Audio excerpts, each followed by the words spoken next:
Toleegaa arraantan immoo viidiyoo biraatiin walitti deebinee jira jechuudha. Viidiyoo kanaan immoo kan laallu web development and database administration COC holistic packaging version 1 dha jechuudha. Saniif packaging version 1 kunis akkuma isaaniin biraa projectii fi taaskoota garaagaraa of keessaa kan qabudha. Saniif packaging keenya gaafa nu kennamu kana fakkaata.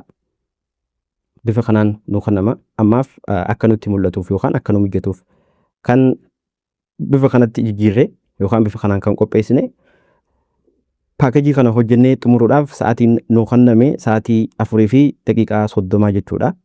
Sa'aatii kana keessatti kan hojjetee madaalamaan hundinuu kan xumuruu irraa eegamu jechuudha. Projectii lamaaniitu jalqaba project information jira. Project information given the necessary tools, equipment and the information the candidate is expected to perform the following two tasks. Kunneen materiaalee fi equipmentoonni wantoonni projectii kana hojjechuudhaaf isin barbaachisan isiniif kennamaa jechuudha. The assessor should ask oral question on which she is not satisfied by the candidate's performance. The performance nuti agarsiisnu yookaan hojii nuti hojjechaa jirruun hagas mara yookaan hin gammanne taate assessoriin oral question afaaniin projectoota kana wajjin wal qabatan nu gaafachuu ni danda'a jechuudha. Total timein sa'aatii 4 fi daqiiqaa 30 jennee jira. Project 1 jalatti manage web based system project gochuudha.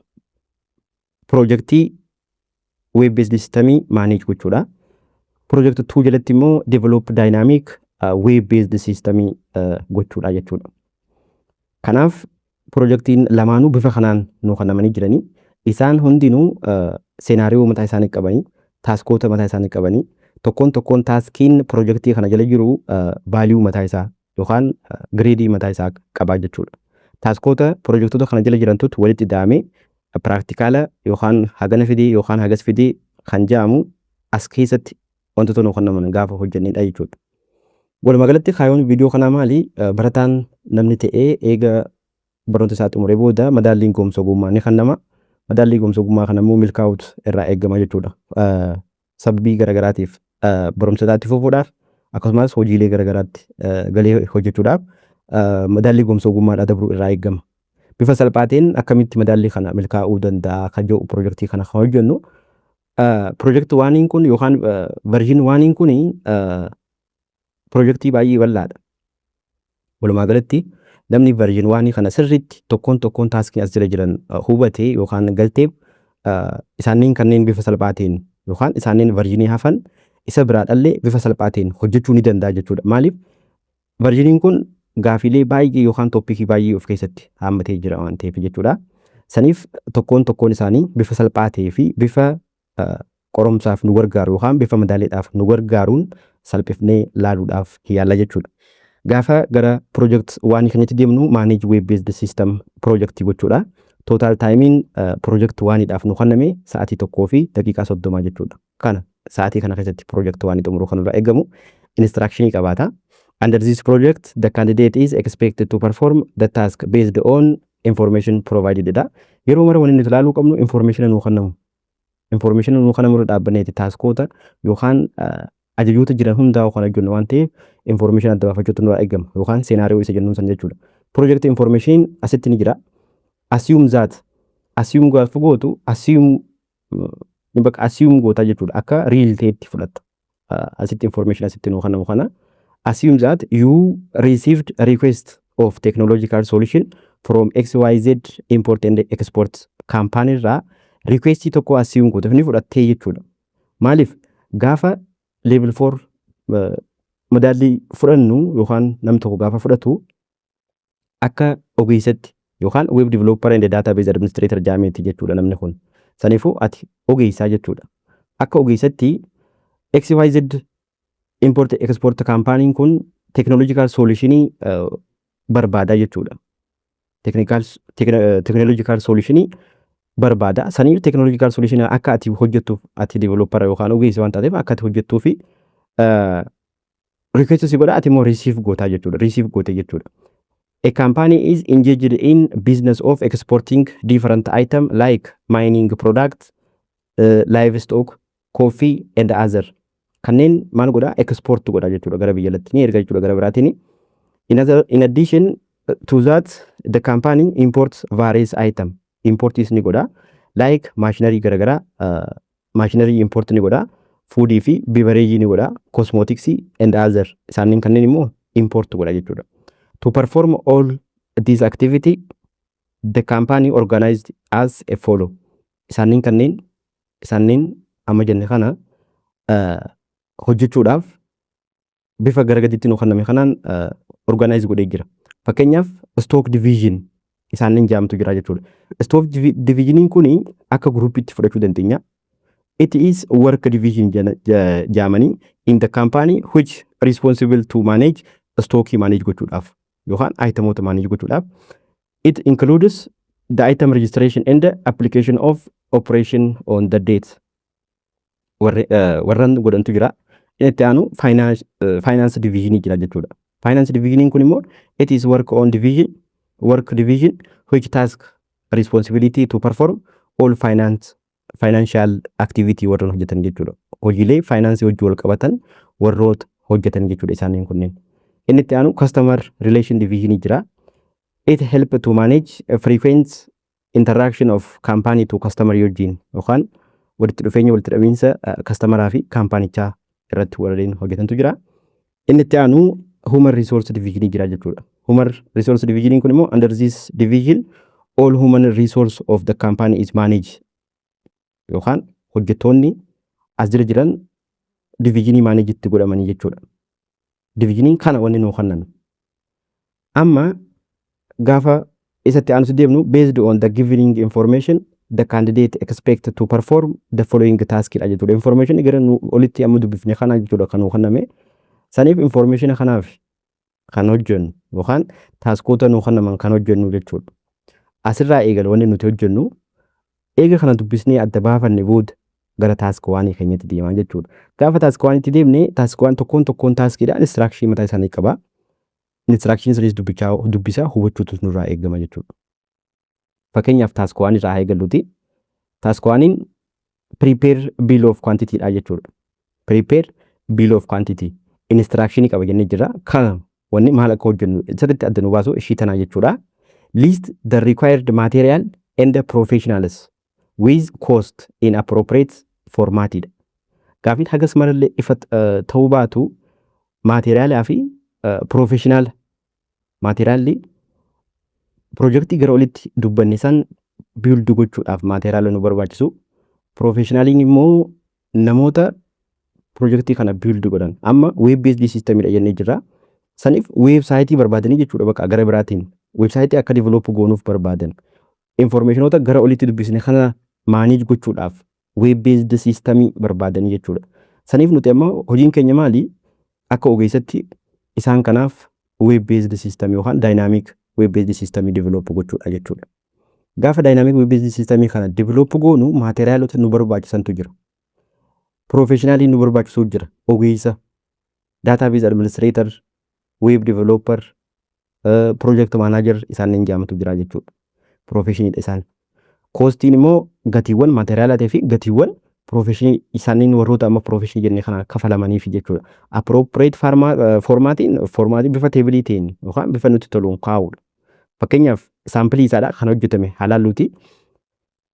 Gaafa saampilii isaadha halaallu ansariin isaadha project waaniidhaaf kana task waaniin bill of quantity dha. Jalqaba irratti materiaala nuun jira waan ta'eef materiaala keessaa inni tokko hardware materiaalidha jechuudha. Table 1 jennee hardware material jenneet bifa kanaan keenya. Kun yeroo tokko kompiitara irratti barreessaa yoo nuun jaamanis MS Word yookaan Excel irratti jechuu danda'ani. Yeroo tokko immoo waraqa irratti ta'uu danda'a. Saniif nuti material hardware material jennee bifa kanaan table kana waraqa irratti design godhannee bifa salphaa ta'een isaaniin kanneen qabannee barreessuu danda'udha jechuudha. Fakkeenyaaf item jalatti desktop kompiitariin nu barbaachisa. Projectii gara olii kana build gochuudhaaf kompiitaraan nu barbaachisaa jechuudha. Fakkeenyaaf desktoppiin nu barbaachisa bakka kompiitaroota keessaa desktoppiin nu barbaachisa. Desktop kompiitariin laptopis jechuu dandeessanii garuu kompiitariin nu barbaachisa.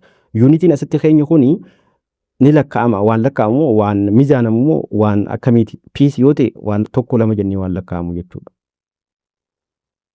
Saniif quantity dha kuni quantity computer meeqa barbaanna computer 4 quantity jalatti computer 4 nu barbaachisa unit of pricein tokko 25,000 jennee bifa kanaan keenya kun gimmitiidha yookaan gasiidha malee riil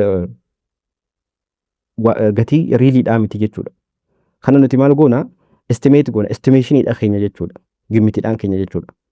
Tokko 25,000 yoo ta'e 4 100,100 jennee bifa kanaan asitti tootaaliin kun tokkoo fi afran isaanii 100,100 bifa kanaan keenya jechuudha. Inni itti aanu server computeriin sistemicha run gochuudhaaf kan gargaaru.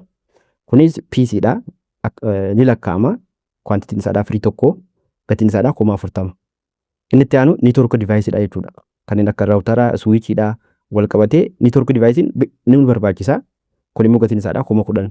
Kunneen gatiin isaadhaa hagana jennee nuti murteessuu hin dandeenyu. Gatii isaadhaa deemnee real check gochuun irraa eegama waan ta'eef. Saniif nuti immoo estimationidhaan keenya jennee jirra. Kunis tokko waan ta'eef gatiin isaa total price isaa kana itti aane UPS jira jechuudha. UPS maali? Baatirii backup gaafa ifaan dhaame backup kana fayyadamuudha jechuudha. Kana immoo free 2 gatiin isaadhaa kana 5,000 jenneet bifa kanaan 2 yoo ta'e 10,000 jechuudha. Asirratti amma nuti bifa salphaadhaan ishiitan akka namoota understand godhee isaaniin kontentiin konseptiin kun piroojeektii kamirrattuu yookaan paakeejii garaagara irratti ni jiraatanii bifa salphaatiin namuu qabatee barreessuu akka danda'uuf bifa kanaan kan salphifne malee fakkeenyaaf asirratti kompiitara gaafa jennee as jidduutti kolomanii biraa daballee description kompiitara gosa akkamiiti description isaadha asiin galchuu ni dandeenyu irraa eegama jechuudha yoo barbaachisaa ta'e isinis sirriitti gadi fageenyaan daleeydanii dalaguudhaaf asitti kolomanii biraatti dabaltanii description gootanii fakkeenyaaf kompiitaraan nu barbaachisaa raamiin isaa 16 hard diskiin isaa teraabaaytii 1 jettanii kaa'uu dandeessanii jechuudha kolomanii descriptionidha galchitanii bifa saniin barreessuu dandeessanii garuu maateriaalota birallee itti dabaluun yoo kajiran ni jira jaamu taate itti dabaluu dandeessanii kun immoo koomaniidha jechuudha. Saniif dhumarratti sab total isaaniin kanneen gaafa walitti daballu yookaan isaaniin gara walitti jenne kana gaafa daballu totaaliin nuti arganu birrii hanganaa jechuudha. Itti aansina in xumurre taasifamaniidha. Teebilii lammaffaratti software material jennee ammas teebilii kana create godhannaa jechuudha. Softwareonni nu barbaachisan operating system window linux jennee akkuma gara olisanitti asittis salphisuudhaaf jeetiin jira kana yookaan teebilii kana bifa salphaatiin nama yuutufu akka hubatuuf jeetiin jira. Description isaadha yookaan amma software yoo ta'e immoo version isaadha version jettanii kolomanii tokko as jidduudhaan dabaltanii jechuudha. San booda version isaadha window 10 immoo window 11 kajoo haa'uu dandeessan. Saniif operating system nu barbaachisa. Kompiitara reefu binnee irratti operating system caanamuu qaba. Kunis unity isaadha piece jenneet qabanna. Gaafa jennu immoo fakkeenyaaf licensed software ta'e nu barbaachisa waan ta'eef ni binnaa jechuudha. Gaafa binnu quantity isaadha free 4 CD dha. CD free 4 binnaa jechuudha. Isaaniin operating system qabatan. Unit of price isaa tokko 1,000 afran CD na afran 4,000 jenneeti. Inni itti aanu MS Office Microsoft Office versionidhaan kaa'uu dandeenya. 2019 2021 24 yookaan 16 jennee version isaadhaatiin kaa'uu dandeenya. Garuu MS Office nu barbaachisa. Kunis PC dha. Kunis CD 4 kunis gatiin isaa kana. Inni itti aanu Zamp serverii nu barbaachisaa jechuudha. Apache fi MySQL execute gochuudhaaf. Kun immoo free tokko yoo ta'e fakkeenyaaf asitti free dha. Zamp serverii normaalii download goonee fayyadamuu ni dandeenya. Hagas bituu nu irraa eegamu free dha jechuudha. Official website isaanii irraa download gochuu dandeenya waan ta'eef. Inni biraadha VS Code fi Notepad dha. Kunis CD dhaan yookaan flash dhaan qabachuu dandeenya. Kunis free dha jenneet keenya. Antivirus jira. Innis antivirus gosa barbaanne ni binnaa jechuudha. Licensed ka ta'e kunis free CD 2 yoo qabnu taate gatiin isaadha tokkocha 1,000 2,000 jennee keenya jechuudha. Inni itti aanu MS Visio yookaan Figma dha. Isaaniin kunneen design hojjechuudhaaf yookaan gaafa sistemicha build goonu design ni goona. Design sana jechuudhaaf isaaniin kanneen fayyadamna jechuudha. Yookaan MS Visio yookaan Figma software kana keessaa tokko fayyadamna. Isaaniin kunneen free 2 free dha. Sanbooda software material jalatti sub total jennee gatiin asiin jiru kun walitti daballee bifa kanaan keenya jechuudha. Amma isa hardware material barreessine software material barreessine teebilii sadaffaan human resource jechuun isa professionii asitti akitti geessanii jechuudha. Asirratti professionii fi koostii isaanii waliin nu gaafatee jira waan ta'eef isaaniin sanis bifa kanaan keenya jechuudha. Human resource position isaanii baay'ina quantitiidha. Salaarii mindaa isaaniiti total jennee bifa kanaan keenya jechuudha. Asirratti tokkoffaratti project managerii nu barbaachisa. Project managerii gaafa projectii nama reefu dubbisne sana hojjennu manageraa nu barbaachisa. Inni immoo quantity nama tokko.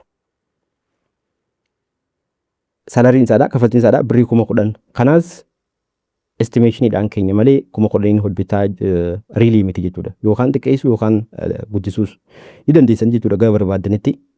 Tootaaliin ji'a tokkoof yoo ta'e fakkeenyaaf salarii ji'a tokko ta'uu danda'a kuni 10,000 jenneetu bifa kanaan keenya. System analystiidhaan nu barbaachisa. Kunis ogeessaa jechuudha. Sistemoota nuti hojjennu kana keessatti deemee daataa information kan sassaabu jechuudha. Kunis nama tokko birrii 8,000 salariin isaati. Web developeraan nu barbaachisa. Developeraan nu barbaachisa. Nama lama isaaniin kunneen birrii 15,000 saniif nama lama gizee immoo birrii 30,000 jechuudha. Itti aansee database administrator nu barbaachisa. Nama tokko inni immoo birrii 15,000 kunis 15 total isaanii. Network technician nu barbaachisa. Ogeessi networkidha. Inni immoo nama tokko isaafis birrii 10,000 kafallaa jechuudha. Sub totaliin isaadha kan human resourceidha. Ida'amni isaadha kana dhufa waliigalli. Isaaniin teebilii gara walitti lamaanii fi teebilii human resource kanaaf sadii isaaniin sadiin kana eega walitti dabalee booda total costing keenya kana yookaan grand total jennee keenya kuni kana jechuudha. Waliigalatti kostii hanganaatu nu barbaachisa sistema kana build gochuudhaaf jenneeti kana keenya bifa kanaan jechuudha. Inni itti aanu xumurree jira jechuudha. Project 1idha. Task 1idha. Task 1 prepare bill of quantity materialota hardware fi software fi professionalis bifa sirrii ta'een keenya jira. Bifa kanaan salphisnee bifa kanaan qabannee kaa'uudha jechuudha. Waan biraan qabu. Waraqaa irrattis ta'uu danda'a, kompiitara irrattis ta'uu danda'a barreessuudha. Inni biraadha maali? Task 2 irratti prepare activity plan for the given scenario. Activity plan goonaa jechuudha. Planidha. Konseptiin waliigalaa amma projektii kanatti nuti ilaalaa jirru kuni proposala jechuudha waan biraatii miti. Saniif activity plan instructionii qaba kunis taskiin lammadaatiisi. List activity to be done within responsible professionals in appropriate format. Taskiiwwan hojjetaman yookaan planning jalatti activityuwwan hojjetaman gaafa plan jalatti activityuwwan hojjetaman list goona. Activityuwwan saneen eenyu akka hojjetu responsible professional yookaan responsible bodiin eenyu akka hojjetu waliin keenya jechuudha. In appropriate format. Appropriate format gaafa jennu formaatii mataa keenyaa fayyaduu dandeenya jechuudha. Teebilii draw goone akkuma isiniin jedhe kanaas waraqaa irratti ta'uu danda'a, kompiitara irratti ta'uu danda'a. Teebilicha draw gootanii itti fufuudha. Fakkeenyaaf task 2 jettanii activity plan jettanii jala sarartanii teebila draw gootan waraqaa irratti yoo ta'e. Kompiitara irratti yoo ta'es bifuma kanaan task 2 activity plan jettanii san booda barreessuudha jechuudha. Asiin activity gaafa jennu activity illeen project development keessatti yookaan system development life cycle isaaniin jenneen kanaatu jira jechuudha. Kanneen activity wan hojjetamu. Planning gaafa describe goonu planning jalatti maal akka hojjetamu describe gochuudha jechuudha kun waan biraatii miti. Describe gaafa goonu define scope budget fi resource kana define godhama planning jalatti. Kanammoo kan hojjetu responsible body yookaan professional project manageridha jechuudha. Project managerii nama tokko qabna jennee jirra reefun tana.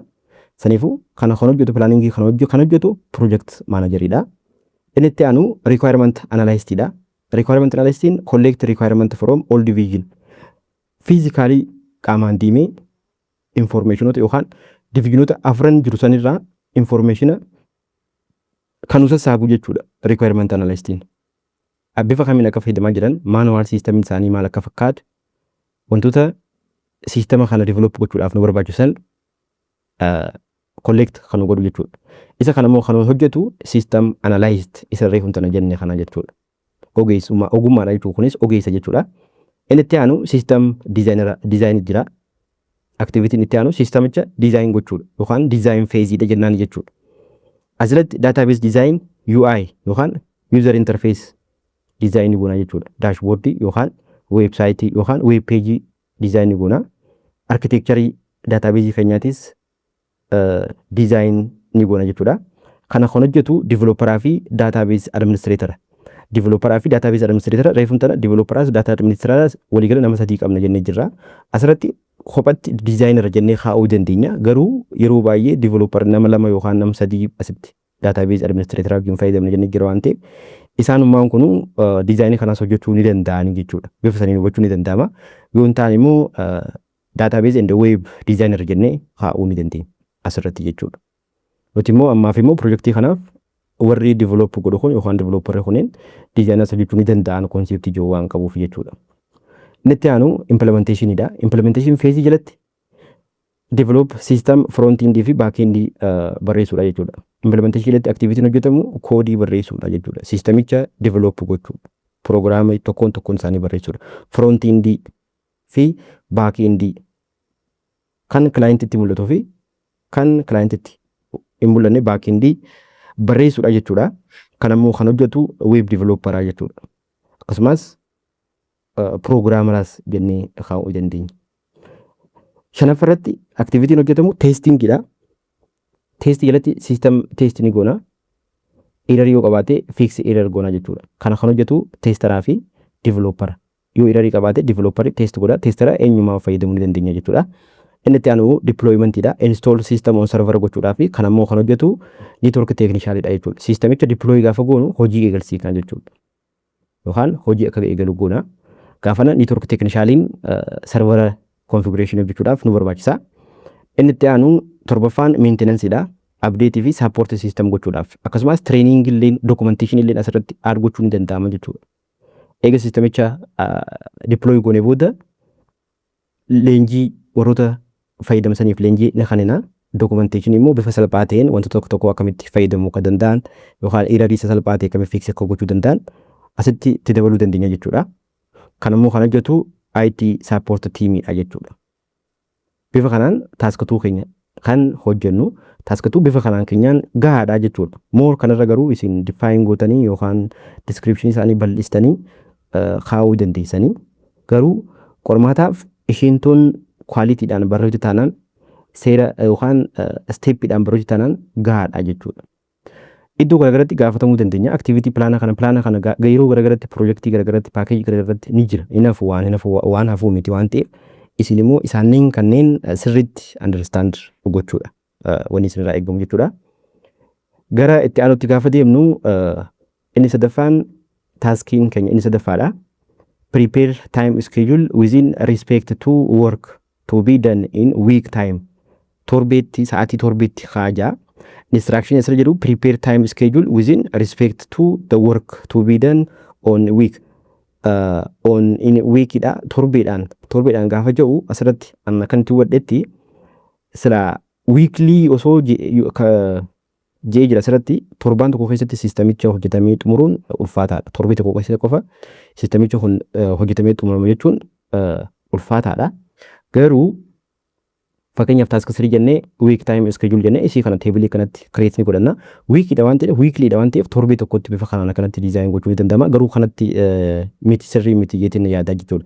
Fakkeenyaaf Monday irratti planning fi requirement analysis hojjennee Tuesday irratti system analyze, Wednesday system design goone, Thursday develop goone, guyyaa tokkotti develop goone dhumu jechuudha. Saniif ishii tana task sadaffaa kana kanarra bifa kanaan osoo taa'ee irra filatamaadha jechuudha. Fakkeenyaaf week jennee asiin tokko booda activity jira. Week tokkoffaa jalatti planning and requirement analysis dha jechuudha. Torbii tokkoffaa jalatti torbii lammaffaa system analysis dha. Torbii sadaffaa system design dha. Torbii afurii hanga torbii jahaffaadha. Develop yookaan coding dha yookaan systemicha develop goonaa jechuudha. Saniif develop yookaan developing implementation dha jechuudha kun. Implementationin isaaniin page jiran hunda keessa yookaan activity jiran hunda keessa sa'aatii dheeraa kan fudhatu waan ta'eef isa kanaaf torbee dheeraa kan jechuudha. Yeroo mara sa'aatiin implementation kana nuufi isaaniin kanaaf kan wal qixa ta'uu hin danda'u inni qabu jechuudha. Inni itti aanu test torbee torbaffaa keessatti test goona. Torbee saddeettaffaa keessatti deployment dha hojjenna. Torbii saglaffaa keessatti maintenance fi backup hojjenna jennee bifa kanaan yoo keenya irra filatamaadha jechuudha. Saniif task 3 dhaaf table kana qofa kaa'uun kan irraa eegamu. Arraaf viidiyoo kanaan nugaa viidiyoo itti aanuun immoo taaskoota hafan gadi fageenyaan bifa salphaatiin ni ilaalla. Isinis ka gochuu qabdan isaaniin kanneen bifa kanaan eeguu hubattan booda irra deddeebitanii hojjechuu danda'u yookaan barreessuu danda'u. Isaaniin amma dubbanne kana piroojeektii bira irratti yookaan paakeejii bira irratti yoo nu mudatan bifa kamiin barreessuu dandeenya kan jedhu irra deddeebitanii yaaluudha. Saniif viidiyoon kun yoo isinitti tolee jiraate sabskiraayib akkasumas laayik osoo gootan anillee natti tola. Viidiyoo itti aanuun hanga wal agaruutti nagaatti tura.